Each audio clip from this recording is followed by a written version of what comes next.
السلام عليكم، كيف راكم؟ لاباس عليكم؟ نتمنى يلقاكم هذا الفيديو في اتم الصحه والعافيه. اللهم صل وسلم وبارك على سيدنا وحبيبنا محمد. كيف كتشوفوا الاقتراح ديال اليوم هو هاد الحوته معمره في الفرن. كيجي طبق غزال وصحي في نفس الوقت، ورافقته بشويه ديال الخضر سوطي وواحد لي كروكيت ديال البطاطا والكروفيت والصومو كيجيو رائعين حتى هما. غنوريكم كلشي في هذا الفيديو. هاد الحشوه غزاله البنات، غزاله تعمروا بها لي سيجار، المهم البسيطلات الصغار اي حاجه.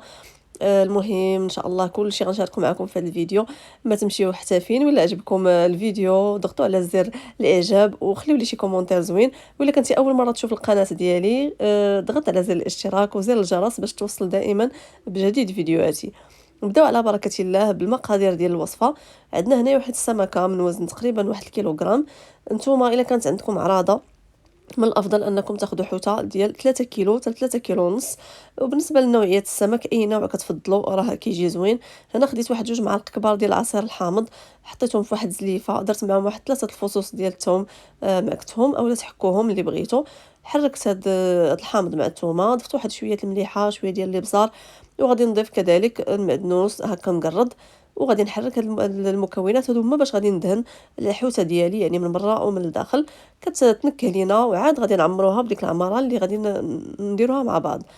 هنايا غنضيف واحد ملي غادي نحرك غنضيف واحد شويه ديال زيت الزيتون. باش راكم عارفين هنا ضفت قبل ما ننسى صلصه السمك اولا صوص ديال السمك، صوص نيوكمام. هاد لا مارك هي اللي كندير انا، زوينه كتبنن. غير مالحه شويه، حاولوا ما تكونش الملحه يعني عندكم كثيره، ديروا غير القياس وزيدوا هاد الصلصه راه كتبنن اي حاجه عندها علاقه بالحوت كنديرها لها زوينه. هنا الحوته كيف كتشوفوا راها محلوله من الظهر. سمحوا لي على الصوت ضربني شويه البرد ولكن قلت ما نخليش هذا الفيديو هذا ضروري نبارطاجيه معكم. هنا راني شديت ديك الحوته هكا دهنتها شويه بهذيك الشلموله دابا اللي صايبنا مع بعض. وغادي ندهن شويه هكا من الفوق من هذا الجنب والجنب الاخر. صافي. وغادي نحط الحوته ديالي تقريبا غادي نحطها في الثلاجه ترتاح بيد ما صوبت الحشو اولا التعميره باش غادي نعمرها. بالنسبه لكم نتوما كيف قلت لكم الا درتوا حوته كبيره يعني حاولوا تضاعفوا هاد المكونات. انا درت غير القياس ديال حوته صغيره يعني. كانت عندي غير الوالده ديالي ومرات خويا وقلت ندير لهم هكا هاد الحبيته هذه في الفران كتجي زوينه. صافي. انا هنا غادي نحطها ترتاح في الثلاجه وندوز معكم للحشو. الحشو كيف كتشوفوا عندي واحد البصله بيضاء مشل دقيق، عندي واحد نصف فلفله حمراء ونصف فلفله خضراء، عندي واحد الكميه من الكالامار قطعته هكا مربعات، وكميه من الكروفيت يعني نتوما وجهدكم ديروا 100 غرام 200 غرام اللي بغيتو. والزبده بطبيعه الحال باش غادي نشحر هاد المكونات مع بعض. هنا غناخذ واحد الطريف ديال الزبده غنديروه في مقلاه حتى يذوب. وغادي نضيف البصل ديالي. كنفضل انا دائما البصل الابيض في هاد الحشوات وهذا كيجي زوين حسن من الاحمر. انا دائما كنخدم بالبصله بيضاء. نتوما اللي متوفر عندكم ماشي مشكل. انا من بعد ما ضفت البصل ضفت عليه ديك الفليفله داك نصف فليفله ولا ربع فليفله حمراء وربع فليفله خضراء. نتوما كيف قلت لكم غادي تضاعفوا على حسب الوزن ديال السمكه ديالكم. درت شويه ديال الملحه غير باش تبنن ليا ديك البسطه والفلفله، مازال غادي نزيد التوابل من بعد. هنا ضفت الكروفيت. راكم عارفين الكروفيت ما كيبغيش بزاف ديال الطياب. يعني اون فوا يبان لينا يعني هكا لابو ديالو ولات بيضه. صافي راه طاب كيف كتشوفوا بهذا الشكل هذا. ما ضفتش عليه الكالامار في نفس الوقت باش ما يطلقوش ليا الماء بزاف، خليت تشرب ليا الكروفيت شويه ديال الماء ديالو عاد ضفت الكالامار هنايا اللي قطعت مكعبات. صافي غنحرك هاد المكونات. نضيف الثوم هنا حتى الاخير باش تبقى لي ديك النكهه ديال الثوم باينه، داكشي علاش ما ضفتهاش في الاول. هادشي اللي كاين. غادي نحرك باش تندمج ليا النكهه ديال الثوم مع السمك. وتا التوابل البنات غتلاحظوا انني ما غنكثرش بزاف العطريه باش نحافظ على النكهه ديال الحوت. انا ضفت تقريبا غير واحد نصف ملعقه من كل حاجه. الثوم درت عفوا درت الملح درت البزار درت التحميره، درت شويه ديال السكنجبير، ضفت هنايا عطريه ديال السمك، وضفت شويه ديال الكمون. هادشي اللي كاين. بغيتو تضيفوا السودانيه اولا كي تنقولوا حنا الحارض بودر ضيفوه، انا ما ضفتهاش. صافي. هنايا ضفت واحد المعلقه اولا 2 المعالق كبار ديال المعدنوس مقرد. وغادي نحرك هاد المكونات. عرفتي كي كتجي هاد الحشوه البنات كتجي غزاله غزاله. كيف قلت لكم تقدروا ديروها تعمروا بها السيجار. انا راه درتها هنا كثيره شويه، غادي نعمر بها الحوته واللي شاط غادي نديرو سيجار وغادي نحتفظ بهم في المجمد كينفعوني هكا. هنا غادي ندوز نشحر واحد شويه ديال الشامبينيون اولا الفطر الطري. خديت واحد المقلاص ضفت فيها شويه الزبده. قطعت هكا الشامبينيون ديالي طري الشرائح اذا كان عندكم المعلب ديروه، ولكن انا كنفضل دائما الطري كيف كنقول لكم. انا ضفت شويه الملحه وشويه ديال الابزار، صافي هادشي اللي كاين، وواحد شويه ديال البودره ديال الثوم، غير واحد الرشه. غنبقى نحرك فيه حتى غادي يوصل حتى يولي اللون ديالو بحال هكا. عاد غنضيفو للحشوه، يعني ما يمكنش ليا نضيفو مع الحشوه، هو كيبغي يتشحر بوحدو عاد ضيفوه ديك الساعه الا بغيتو تضيفوه. كيجي لذيذ بهذه الطريقه هذه. صافي وغادي نحرك المكونات كامله مع بعض. غتبقى ليا الفيرميسيل. كيف لاحظتوا راني كنت دايره الكروفيت، القشور ديال الكروفيت كيغلاو في الماء. هذاك الماء ديال الكروفيت هو فاش درت الفيرميسيل ديالي حتى طلقات.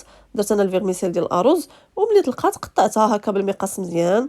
صافي وغادي نضيفها لهاد الحشوه ديالي، غنحرك مزيان باش كندير القياس اللي انا بغيت. يعني ما كنبغيش انا الفيرميسيل تكون كثيره يعني بزاف غالبه على الحوت، كندير غير واحد شويه، والما باقي كنحتفظ فيه، نحتفظ بها هكا فشي بلاستيكه ونديرها في المجمد. بالنسبه للحوته ديالي الفيرميسيل واخا كتبقى في المجمد راه كتبقى مزيانه، كنخرجها كنعاوتاني نخوي عليها شويه الماء طايب غير ترجع هذا ديالها الصهد ديالها صافي، ونصفيها عاوتاني ونستعملها. هنا غادي نهز الحشو ديالي، غنعمر الحوته. كيف قلت لكم الحوته راه غير صغيره، ما خداتش ليا بزاف ديال الحشو، والما باقي غادي نشدو. كيف غادي نوريكم درت واحد شويه في كموسه، هو اللي غادي نحطوه كمرافق مع الحوته. والما باقي غنديرو السيجار، جاو واعرين السيجار. بغيتو ديروهم بسيطلات صغار حتى هما كيجيو فنين، يعني رمضان راكم عارفين دابا رمضان على الابواب. الله يبلغنا رمضان لا فاقدين ولا مفقودين يا رب.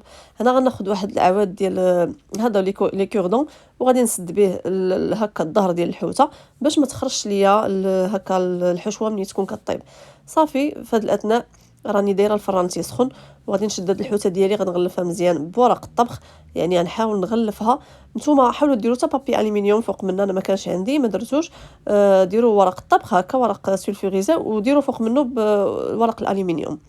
صافي هنا غنشد نصوب ديك الكموسه اللي قلت لكم غندير واحد شويه ديال الحشو. غادي نديرو مع الحوته نيت وغندخلها، غندخلو يطيب معاها. نتمنى يا رب هاد الوصفه هذه زعما تجربوها، راه غزاله غتعجبكم. ديروها غير نتوما هكا نتوما وليداتكم. كيف شفتوا انا راه دايره حوته غير صغيره، او الا كانت عندكم شي اعراض نيت ديروا حوته كبيره وضعفوا بالنسبه للحوته كبيره راه غتقدكم هاد الحشوه اللي درت كامله. هنا غندوزو لدوك لي كروكيت اللي قلت لكم. غادي ما بغيتش نطول عليكم الفيديو، ولكن ضروري قلت نديرهم لكم لان غتسولوني في لي كومونتير. هادوك لي كروكيت اشنو فيهم. هنا شديت واحد نص كيلو ديال البطاطا بيضاء، سلقتها في ماء مملح، صفيتها، درت معها واحد الطريف ديال الزبده ومليحه وبزيره وشويه ديال بودره الثوم. وهنا عندي كروفيت سلقته بقشورو، نقيته وقطعته قطع صغيره. وهنا الصومون فيمي الا بغيتو ديروه كشي حاجه يعني بنينه كاضافه كيبقى اختياري. صافي تقريبا واحد 100 غرام بيناتهم بجوج. هنا طربت واحد جوج ديال البيضات، هما باش يعني هما اللي غادي يليو ليا ولا غادي يمزجوا ليا هاد المكونات. وغادي يخليو ان لي كروكيت ديالنا ما يتفرتوش لينا وما يتحلوش. عفوا. هنا بالنسبه لهاد المكونات غادي نضيف لهم في التوابل شويه الملح وشويه ديال البزار فقط، ما غنضيف حتى شي حاجه اخرى. راكم عارفين ديجا الكروفيت والصومون فيمي راهم مبننين الوصفه، ما يحتاجوا لا توابل لا حتى شي حاجه، هما اصلا بنان.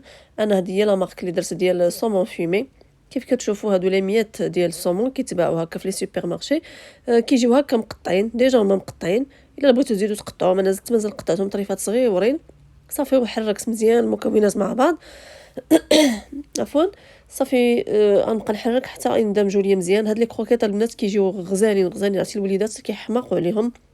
ملي غادي نحركهم غادي نغطيهم بالسلوفان. هاد اللقطه مشات ليا ودرتهم في الثلاجه، اولا غير على برا الا كان الحال بارد. خليهم تيشدوا راسهم مزيان، تقريبا خليتهم واحد ثلث ساعه هكاك. صافي هنايا غير كنديرهم في لاشابلور وغنديرهم في زيت سخونه ونخليهم يتقلاو من جوج ديال الجهات. هنا الحوته ديالي خرجتها من الفرن، هي كيف كتجي يعني ما خداتش وقت كثير، تقريبا واحد 30 دقيقه. راكم عارفين الحوت دغيا تيطيب، خصوصا هذه صغيره. كنحيد دوك العبيدات اولا لي كوردون.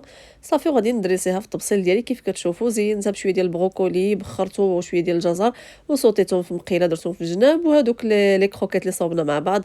ورافقت هذا الطبق هذا مع شويه ديال الزعلوك ديال الدنجال المشوي، وديك الحشوه اللي درت في هذيك الكموسه مع زبيدنات مشرملين وعصير ديال الباربه والفخيز والليمون. بصحتكم وراحتكم. نتمنى هذه الغديوه هذه تكون نالت الاعجاب ديالكم، وما كرهتش تشجعوني بلايكاتكم وتعاليقكم الزوينه. والا كانت اول مشاهده لكم الف الف مرحبا بكم في الاسره ديالي، وضغطوا على زر الاشتراك وزر الجرس.